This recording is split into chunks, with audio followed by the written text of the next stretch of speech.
Hi, welcome to Conspiracy Cases. I'm Jeff Dixon, I'm your host. And in this episode and the next couple of episodes, we're going to be looking at the Port Chicago explosion.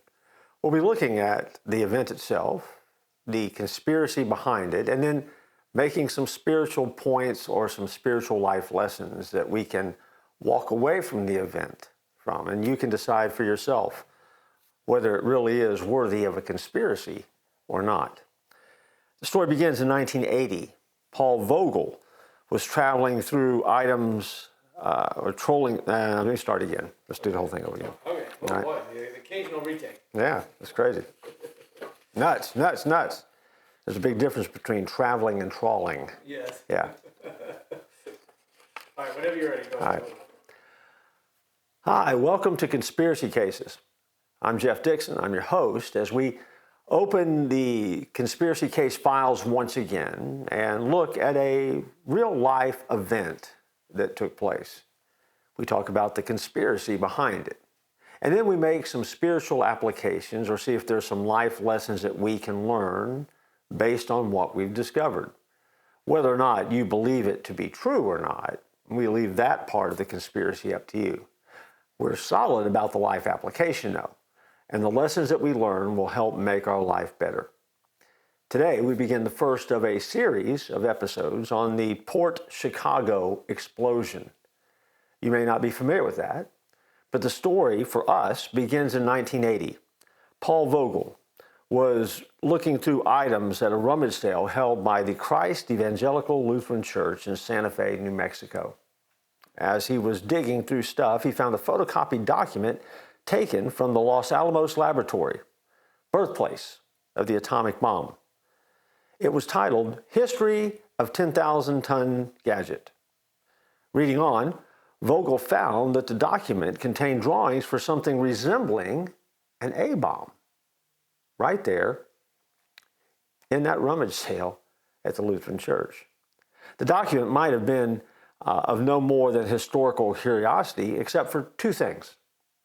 One, it was dated September 1944, and it referred to a ball of fire which mushroomed out at 18,000 feet in typical Port Chicago fashion.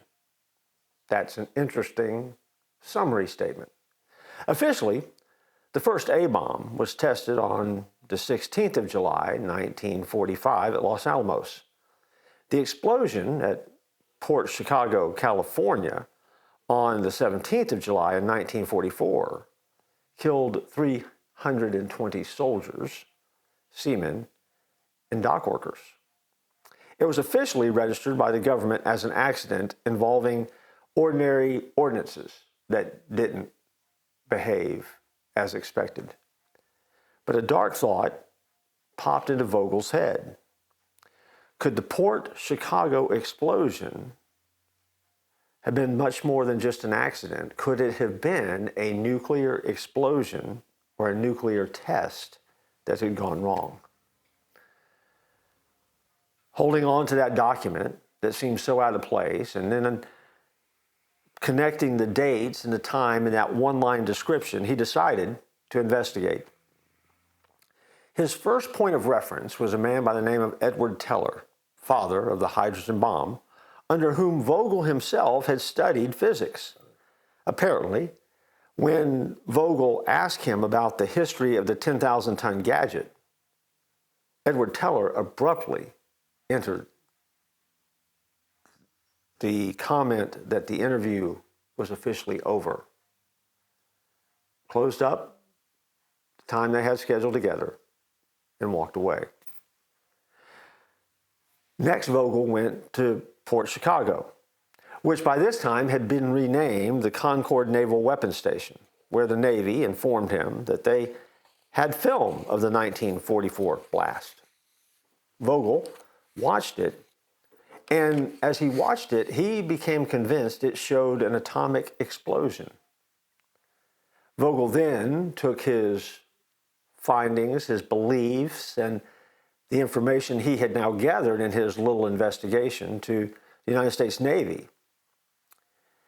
And after hearing it, the United States Navy then came back in and recategorized the film that he had been shown as proof of the atomic test. And they said it was simply a Hollywood mock-up. And so that's where the conspiracy begins.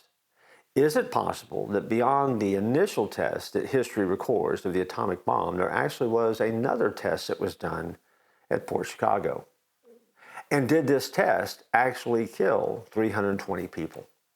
And had this man just randomly happened to find information that led the U.S. Navy to recategorize a film that showed the blast itself from being an accident to a Hollywood recreation or mock-up? That's the stuff of conspiracy, isn't it?